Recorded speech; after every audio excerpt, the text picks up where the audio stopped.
आप देख रहे हैं नवोदय टाइम्स पंजाब केसरी टीवी। देश में कोरोना की दूसरी लहर अब धीरे धीरे कम होती जा रही है, जिससे कि अब ये देश में केस भी अब लगातार कम होते जा रहे हैं। लेकिन सेकंड वेव जाने के बावजूद अब दिल्ली में जिस तरीके से कोरोना के केस भी कम आ रहे हैं और साथ ही साथ अनलॉक की प्रक्रिया भी अब शुरू हो गई है। मार्केटों में भीड़ देखने को मिल रही है, लेकिन अब चिंता जाहिर की है विशेषज्ञों ने कि डेल्टा वेरिएंट या डेल्टा प्लस वेरिएंट अब जो है वो देश के अंदर एंट्री कर ली है। इसकी वजह क्या है, डेल्टा और डेल्टा प्लस वेरिएंट क्या है? हमारे साथ medical expert doctor Sameer Bhati ji हैं। भाटी साहब, आखिर जो डेल्टा प्लस और डेल्टा वेरिएंट है ये आखिर है क्या? बिल्कुल, देखिए इसमें हमें कंफ्यूज होने की ज़रूरत नहीं है। जिस तरह से हम अभी डेल्टा वेरिएंट की जो बात कर रहे हैं, जो आपने भी अभी कही, डेल्टा वेरिएंट हमारा वही वाला वेरिएंट है जो दूसरी लहर जिसने बहुत ज़्यादा कहर बरपाया था, ये वही है। डेल्टा वेरिएंट को जैसे हम पहले मान रहे थे, जो बात कर रहे थे हम डबल म्यूटेंट, वही डेल्टा वेरिएंट है। अब डेल्टा वेरिएंट में क्या हुआ, फिर से म्यूटेशन हुई है। म्यूटेशन क्या होता है कि वायरस अपना स्वरूप बदलता रहता है, तो इसमें फिर से बदलाव आया है। अब फिर से जो बदलाव आया गया है, जो इसके स्पाइक प्रोटीन में देखा गया है, जहाँ से स्पाइक प्रोटीन मतलब जहाँ से ये एंटर करता है, वहाँ पर बदलाव आया है। तो वो बदलाव आने के बाद इसका फिर से नाम जो है अभी डेल्टा प्लस वेरिएंट कह दिया गया है इसको। हाँ, डेल्टा प्लस जो वेरिएंट है उसके अभी बहुत ज़्यादा केसेस नहीं देखे गए हैं। अभी इसके अराउंड 58 के करीब केसेस देखे गए हैं और लगभग 12 राज्यों के अंदर इसके केसेस देखे गए हैं, जिसमें सबसे ज़्यादा महाराष्ट्र में इसके केसेस देखे गए हैं।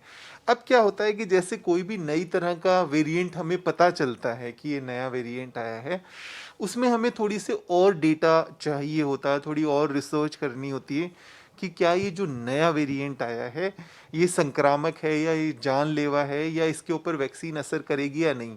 वो और अधिक जब डेटा आएगा तब हमें पता चलेगा। हाँ, क्योंकि डेल्टा जो वेरिएंट था पहले जिसकी हम बात कर रहे हैं, जिसको हम डबल म्यूटेंट कह रहे हैं, वो ज़्यादा संक्रामक था, क्योंकि सेकेंड लहर में भी हमने देखा कि उसमें संक्रमण बहुत तेज़ी से फैला। तो माना जा रहा है कि डेल्टा प्लस भी संक्रामक हो सकता है जी। बट बाकी अभी और जिस तरह से डेटा आएगा तो हमें पता लगेगा कि ये किस तरह से आगे बिहेव करता है। लेकिन सर, डेल्टा प्लस ने हमारे देश में तो एंट्री कर लिया, लेकिन अब विदेशों की बात करें तो वहाँ पर लगातार केसों में बढ़ोतरी हो रही है। अगर विदेशों की बात करें तो किस तरीके से ये अपना रूप दिखा रहा है? जी बिल्कुल, जिस तरह से हम बात करें, देखिए विदेशों के अंदर अगर हम भारत की तुलना में बात करें तो वहाँ पे वैक्सीन भी काफ़ी ज़्यादा लग चुकी है। हाँ, वहाँ पर भी हम कह सकते हैं कि तीसरी लहर आ चुकी है। वैक्सीनेशन देखिए, जब तक हमारी 80% से ज़्यादा जनता को वैक्सीन ना लग जाए, इम्यूनाइज ना हो जाए, तब तक एक खतरा रहता है कि ये वेरिएंट जो भी है, वायरस है, अपना रूप बदल सकता है। तो इस तरह से हमने विदेशों में भी देखा। हाँ, तो विदेशों से भी हमें सीख लेनी चाहिए कि जब वहाँ पर आ सकता है तो यहाँ पर भी आने की संभावना है।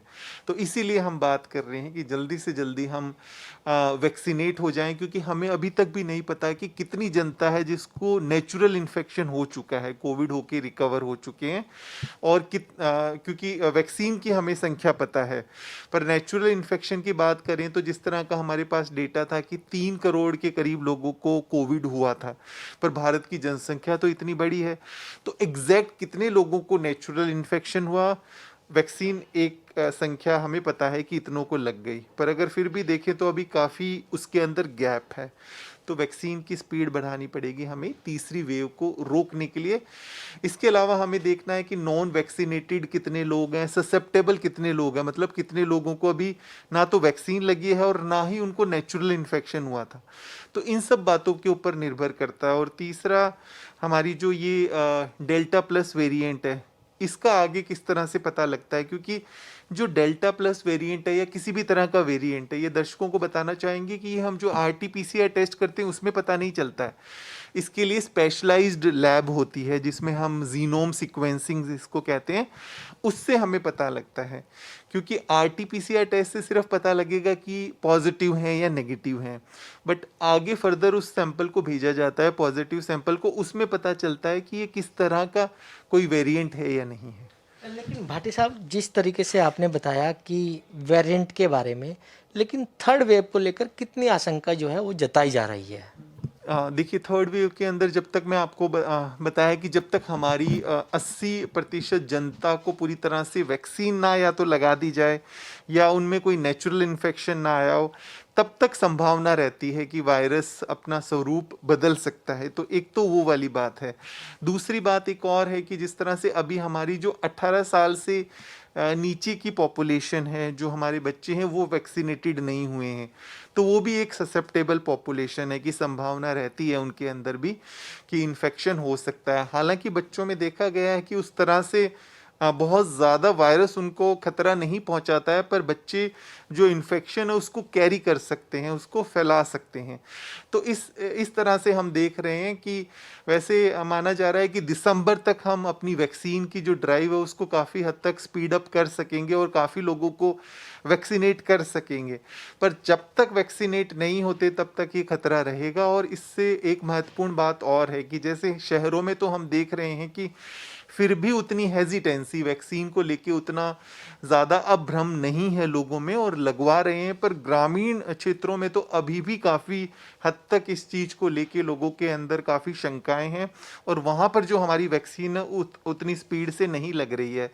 थर्ड वेव या फोर्थ वेव वो तब तक आ सकती है, या नई तरह का कोई भी खतरनाक वायरस तब तक आ सकता है जब तक सभी लोग सेफ ना हो। इसमें ऐसा नहीं है कि शहरी पॉपुलेशन सेफ हो गई है, उन्होंने वैक्सीनेट कर लिया है और गाँव में वैक्सीनेशन नहीं हुआ है। जब तक सब सेफ नहीं है तब तक कोई भी सेफ नहीं है। अच्छा, एक चीज़ और समझाइए कि हमारे दर्शकों को कि फर्स्ट वेव आई तो बुजुर्गों को अपनी चपेट में लिया, सेकंड वेव आई तो युवाओं को अपनी चपेट में लिया, अब थर्ड वेव की आशंका जताई जा रही है, क्या बच्चों को अपनी चपेट में लेगी या उससे, क्योंकि जैसे सेकंड वेव में देखा कि हॉस्पिटल में बेडों की कमी देखने को मिली थी, लेकिन सरकार अपनी तैयारी जो है अभी से ही करने लगी है। क्या थर्ड वेव को लेकर क्या आशंका आप लोगों ने जताई है? जी बिल्कुल, जिस तरह से आपने सवाल किया, फर्स्ट वेव के अंदर हम बात कर रहे थे कि हमारे जो बुजुर्ग हैं उनको काफ़ी ज़्यादा इन्फेक्शन रहा। बट फर्स्ट वेव के अंदर भी जो सीरो सर्वे हुआ था, पता लगा था, तो उसमें भी माना गया था कि हमारे जो यूथ थे उनको भी इन्फेक्शन हुआ था, मतलब वो रिकवर हो गए। सेकेंड वेव जो थी अभी जिसको हम दूसरी लहर कह रहे हैं खतरनाक, इसमें ऐसा नहीं है कि हमारे युवा ही इन्फेक्ट हुए।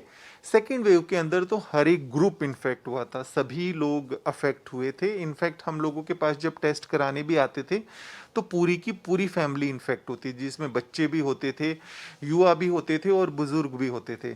तो सेकेंड वेव में ऐसा कुछ नहीं है। और अभी जिस तरह की कुछ सीरो सर्वे करे गए हैं, सीरो सर्वे इस तरह की स्टडीज़ होती है जिसमें पता लगता है कि ब्लड सैंपल लिया जाता है, एक पॉपुलेशन का एक सैंपल साइज, और उसमें पता करते हैं कि कितने लोगों को इन्फेक्शन हो गया और वो ठीक हो गए। कई बार पता भी नहीं लगता है, आप एसिम्प्टोमेटिक होते हैं।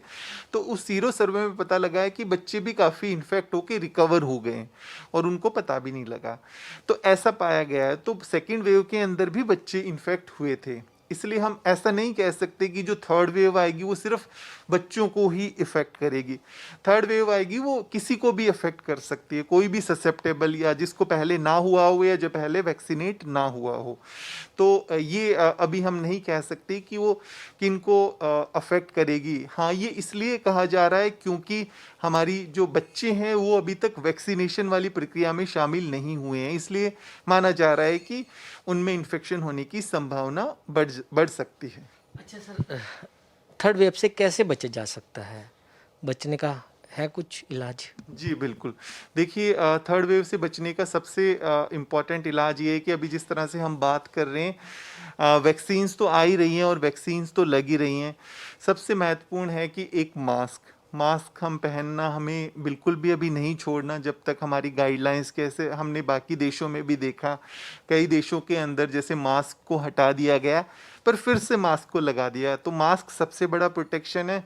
इसके अलावा हमें भीड़ भाड़ वाली जगहों से अपने आप को बचा कर रखना है और जैसे हमारा टर्न आ जाए वैसे ही हम लोगों को वैक्सीन लगा लेनी है।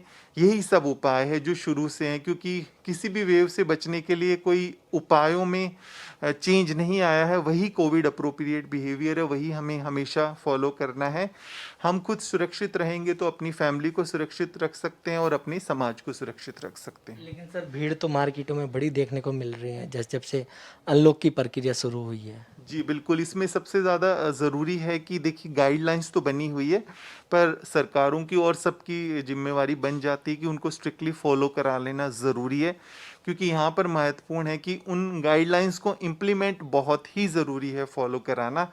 हाँ, कई बार भीड़ को हम शायद उस तरह से हम उसको अवॉइड नहीं कर सकते, कई बार ऐसी सिचुएशन आती है, पर मास्क तो बहुत ही महत्वपूर्ण है क्योंकि जैसा हम देख भी रहे हैं, लोग मास्क लगा भी रहे हैं तो ठीक तरीके से नहीं लगा रहे, लोग उसको नाक के नीचे रखते हैं या गले में टांग कर रखते हैं।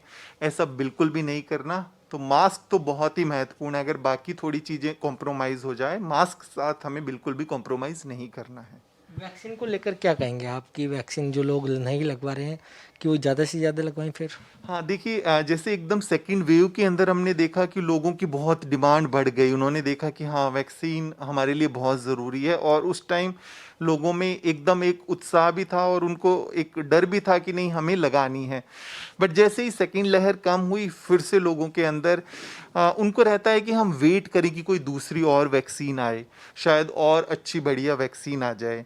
पर मैं दर्शकों से यही अपील करना चाहूँगा कि जो भी वैक्सीन आपको मिल रही है, उसी वैक्सीन को लगा लें। अभी जो भी वैक्सीन अवेलेबल है, वही सबसे अच्छी वैक्सीन है। जब कोविशील्ड और कोवैक्सीन थी, तब लोग स्पुतनिक का इंतज़ार कर रहे थे। अब लोग कह रहे हैं कि जब फाइज़र आएगी, हम वो लगाएंगे। ऐसा बिल्कुल भी नहीं करना है। अभी जो वैक्सीन अवेलेबल है, उसको आप तुरंत लगवा लें। तो बिल्कुल ये थे मेडिकल एक्सपर्ट समीर भाटी जो कह रहे हैं कि थर्ड वेव आने से सिर्फ मास्क लगाने से और सोशल डिस्टेंसिंग लगाने से ही बचा जा सकता है और साथ ही साथ जो वैक्सीन है वो लगवाई जाए। दिल्ली से कमल कुमार कंसल, नवोदय टाइम्स, पंजाब केसरी टीवी। हमसे जुड़े रहने के लिए हमारे YouTube चैनल को सब्सक्राइब करें और नई वीडियो की नोटिफिकेशन के लिए बेल आइकॉन को दबाएं। अगर आप ये वीडियो Facebook पर देख रहे हैं तो लाइक जरूर करें और ज्यादा से ज्यादा शेयर करें। धन्यवाद।